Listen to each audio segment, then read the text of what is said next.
दोस्तों नमस्ते। Analyser news Hindi में मैं सुशील कुलकर्णी आपका फिर से स्वागत करता हूं। आज हम महाराष्ट्र की राजनीति के सबसे बड़ा नेता ये जिनको किताब मिला है या उन्होंने खुद को लिया है, उन शरद पवार के बारे में बात करने आए हैं। शरद पवार के बारे में वैसे तो बहुत सारी बातें पहले ही मैं कर चुका हूं, कुछ नए विषय लेकर आपके सामने आया हूं। तेलंगाना के मुख्यमंत्री चंद्रशेखर राव जब भी महाराष्ट्र में आए तो उद्धव ठाकरे और शरद पवार से मिले। शरद पवार को मिलने के बाद पूरे देश की राजनीति को बदलने की बात वहां होने लगी और बारामती में शरद पवार जी से मिलेंगे ऐसा भी उन्होंने कह दिया। शरद पवार जी एक ऐसे नेता है जिनको मराठा जाति का नेता माना जाता है, मराठा जाति के सबसे बड़ा नेता माना जाता है। मराठा जाति के लिए वो जो भी कुछ करते हैं वो अच्छा ही होता है, ऐसा भी उनके बारे में कहा जाता है। क्या स्थिति है, सच में ऐसा है या कुछ और स्थिति है, ये हमें देखना पड़ेगा। उससे पहले हमें महाराष्ट्र के मराठा समाज की स्थिति क्या है ये भी जान लेना जरूरी है। मराठा क्या है? मराठा कोई जाति, मराठा किसी व्यवस्था या मराठा कोई समाज के वर्ग का नाम है? नहीं, मराठा एक वृत्ति है। जो मराठा लड़ता है, अपने अधिकार के लिए लड़ता है, समाज में होने वाले अन्याय के खिलाफ लड़ता है, जो सबको साथ लेके चलता है, जो सबके साथ रहता है, समाज के एक वर्ग का बहुसंख्य होने के कारण नेतृत्व भी करता है, जो एक जवाबदारी है, जो एक नेतृत्व है। और ये सारा मराठा अपने गांव को साथ लेकर चलने वाला समाज है। मूलतः देखा जाए तो ग्रामीण महाराष्ट्र से लेके शहरी महाराष्ट्र तक या राज्य के नेतृत्व तक ये मराठा समाज हर जगह आपको दिखेगा। कई तो ऐसे लोग हैं जिन्होंने समाज की चिंता करने हेतु बहुत सारे काम किए हैं, बहुत अच्छे काम किए हैं। हमारे यहाँ कुछ लोग ऐसे हैं जो गांव की सारी समस्याएं खत्म हुए बिना सोते नहीं थे। ये है मराठा समाज का असली काम। मैं आपको कुछ नाम गिना देता हूं जिन्होंने समाज के लिए सही में अच्छा काम किया है। इसीलिए आज भी जो भी कुछ समाज व्यवस्था में अंतर आ गया ना, जो दो जातियों में अंतर आ गया है, उससे पहले की स्थिति क्या थी ये जान लेना जरूरी है। मैं आपको बता दूं कि हमारे महाराष्ट्र में ही कुछ ऐसे मराठा नेता थे जिन्होंने समाज के लिए बहुत सारा बड़ा योगदान दिया है। औरंगाबाद जिले में या पूरे मराठवाड़ा में मराठवाड़ा शिक्षण प्रसारक मंडल की स्थापना की थी। वो विनायक राव पाटिल थे, औरंगाबाद के ही वैजापुर के। बड़ी संस्थाओं की स्थापना, बहुत बड़े पैमाने पर रोजगार उन्होंने ही निर्माण करके दिया। सिर्फ रोजगार नहीं दिया बल्कि यहां के युवाओं को शिक्षा मिलने के लिए बहुत अच्छे शिक्षा संस्थान भी उन्होंने खोले। वो थे विनायक राव पाटिल। दूसरे औरंगाबाद के ही बाला साहब पवार थे जो कन्नड़ तहसील से आते थे। उन्होंने भी बहुत बड़े शिक्षा संस्थानों का निर्माण किया और वहां पे रोजगार अपितु ज्ञान देने की व्यवस्था बहुत अच्छे तरीके से की थी। आप जिस लातूर पैटर्न की बात करते हैं ना, वो सबसे पुराने मराठा नेता डॉक्टर गोपाल राव पाटिल, उन्होंने ही छत्रपति शिक्षण संस्थान की स्थापना की थी और उसी में राजश्री शाहू महाविद्यालय चलता है जो ऑटोनॉमस कॉलेज के नाम से भी जाना जाता है। वो भी मराठा शिक्षण संस्थान ही थे। सोलापुर में जाएंगे तो कई शिक्षण संस्थान आपको मिलेंगे जहां मामा साहेब जगदाले जैसे व्यक्ति ने बहुत अच्छे संस्था का निर्माण किया था। कितने मराठा नाम गिनाऊं मैं मराठवाड़ा या इर्द गिर्द के नाम बता सकता हूं। इन सारे लोगों ने अपनी अपनी संस्थाएं स्थापन की और समाज के हर वर्ग को उसमें सहभागी किया। क्या ऐसा कोई भी काम खुद को मराठा नेता कहने वाले शरद पवार ने किया है क्या? यही आज का सवाल है।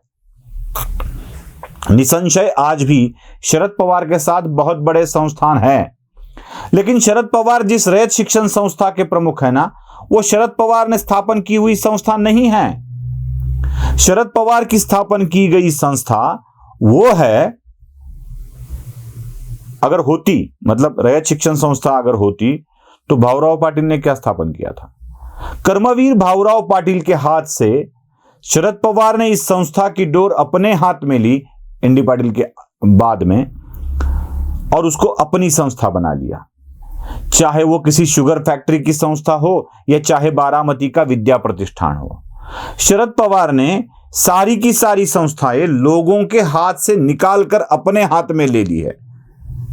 उनकी संस्थाएं नहीं है, वो अपनी राजकीय धाक जमाकर शरद पवार इस संस्था को अपने पास ले चुके हैं। रयत हो, विद्या प्रतिष्ठान हो या मालेगांव की फैक्ट्री वाली संस्था हो, शुगर फैक्ट्री वाली इंजीनियरिंग कॉलेजेस हो या औरंगाबाद की मराठवाड़ा शिक्षण प्रसारक मंडल की संस्थाएं हो। वास्तव में विनायक राव पाटिल जिस संस्था के प्रमुख थे, उसके बाद मधुकर राव मुड़े के हाथों में यह संस्था का काम चलता था, लेकिन अपने लोगों द्वारा मतलब सतीश चौहान द्वारा इस संस्था का पूरा नियंत्रण शरद पवार ने अपने हाथ में ले लिया। जो भी कुछ अच्छी चलने वाली संस्थाएं हैं उसको अपने हाथ में लेकर अपने ही जाति के नेताओं को शरद पवार ने लगभग खत्म सा कर दिया है। क्या मधुकर राव मुड़े मराठा नहीं है? क्या विनायक राव पाटिल मराठा नहीं थे? ठीक है, चलो रयत शिक्षण संस्था भी मराठाओं की नहीं थी, कर्मवीर भाऊराव पाटिल अलग थे, भले ही नाम उनका पाटिल हो, लेकिन वो मराठा पाटिल नहीं थे।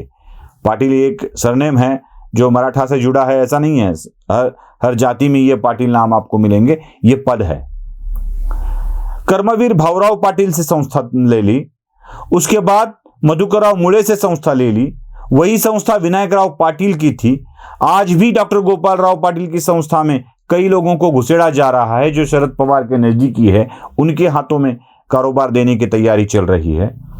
कितने मराठा नेताओं के लीडरशिप को खत्म करके इन संस्थाओं को शरद पवार ने अपने हाथ में लिया है, ये जरा सोचने की बात है। जरा राजनीति में भी देखिए, राजनीति में भी शरद पवार ने जिन जिन राजनेताओं का विरोध किया है या उनके पॉलिटिक्स को ग्रहण लगाया है, वो कौन कौन है।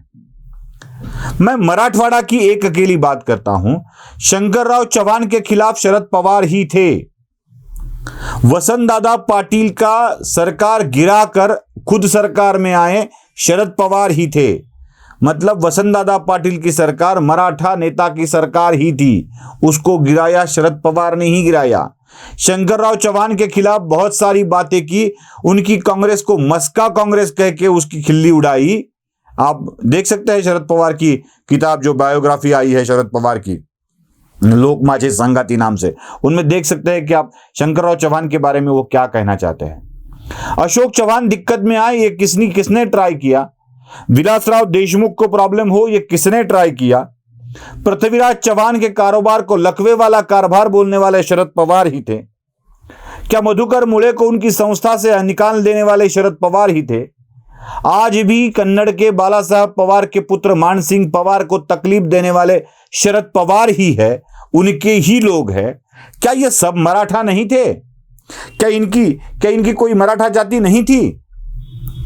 शरद पवार ने अपने आप को मराठा नेता साबित करने के लिए कितने मराठा नेताओं की बलि दी है, कितने मराठा नेताओं को खच्चीकरण किया है, ये जरा सोचना चाहिए। हर लोग बोलते हैं कि शरद पवार मराठा समाज के जानता राजा है। क्या सच में वो जानता राजा है? मैं तो सैकड़ों नाम गिना सकता हूं आपको, सैकड़ों नाम, जिनका राजकीय भविष्य केवल और केवल शरद पवार के हाथों से ही खत्म हो चुका है।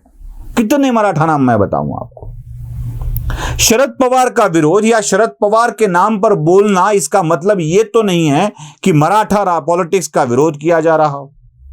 क्या अशोक चौहान मराठा नहीं है? क्या विलासराव देशमुख मराठा नहीं थे?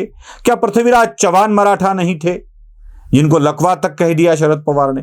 क्या वसंत दादा पाटिल मराठा नहीं थे? क्या मधुकर राव मुड़े मराठा नहीं थे? क्या मानसिंह पवार मराठा नहीं थे? इन सब के ऊपर जो भी कुछ आरोप लगाकर या उनको तकलीफ में डालकर उनकी संस्थाएं अपने हाथ में लेने का या उनका राजकीय भविष्य खत्म करके उनकी राजकीय विरासत अपने पास लेने का प्रयत्न शरद पवार करते आए हैं। शरद पवार का मराठा प्रेम का मतलब है क्या? अगर शरद पवार राज्यसभा में एमपी के तौर पे चुने जाते हैं तो बारामती लोकसभा से उनकी कन्या सुप्रिया ही चुनकर आती है। यही है शरद पवार का मराठा प्रेम। क्या पवार फैमिली तक ही मराठा समाज सीमित है? सुप्रिया सुले अगर नहीं आती है तो अजीत पवार आ जाते हैं। अजीत पवार जब लोकसभा सीट छोड़ देते हैं तो फिर सुप्रिया सुले आ जाती है।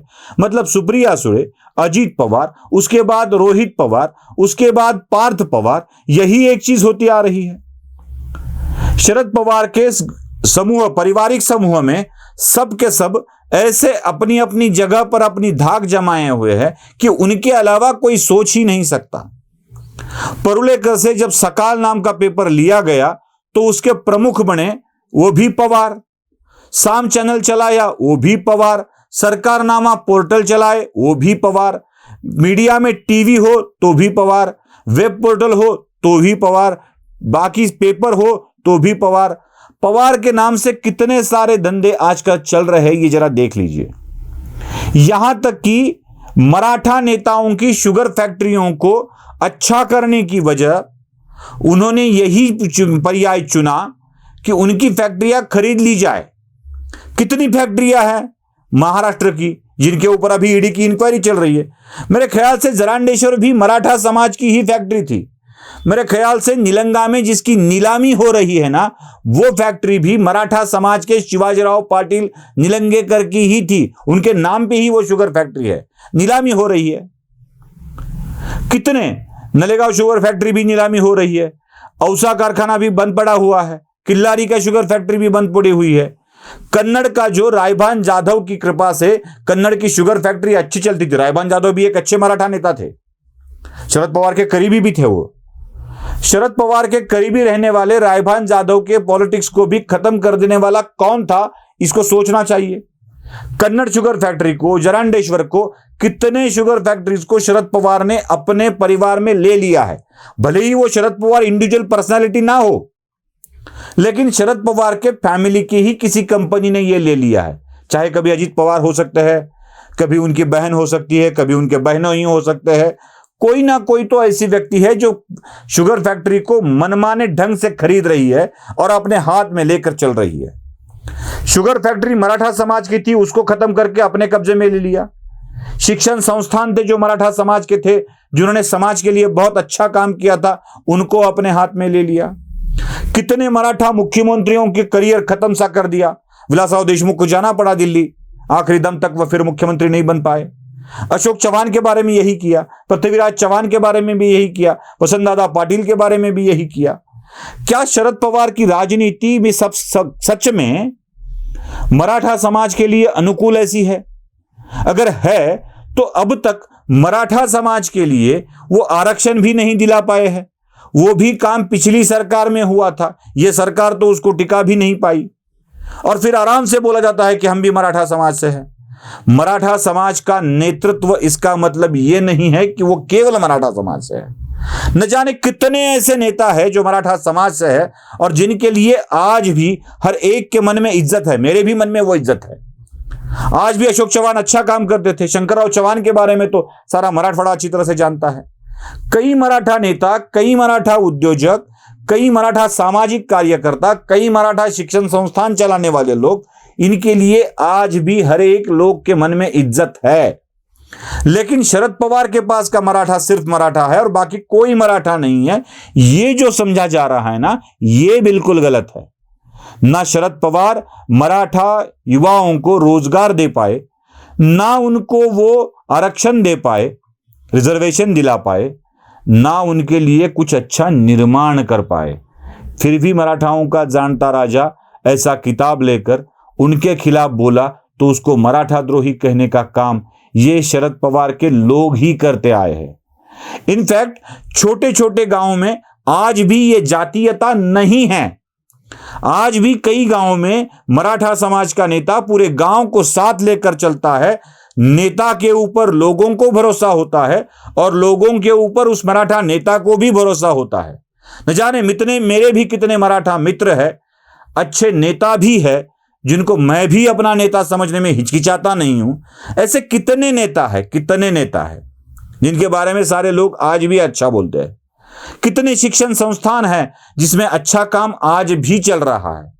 लेकिन शरद पवार को बोला मतलब मराठा समाज को बोला, उसके खिलाफ कुछ तो उगल रहा है, समाज का विरोधी है। ऐसी बात फैलाना कृपया बंद कर दीजिए और देख लीजिए क्या सच में शरद पवार मराठा समाज के लिए अच्छा काम कर रहे हैं। नमस्ते।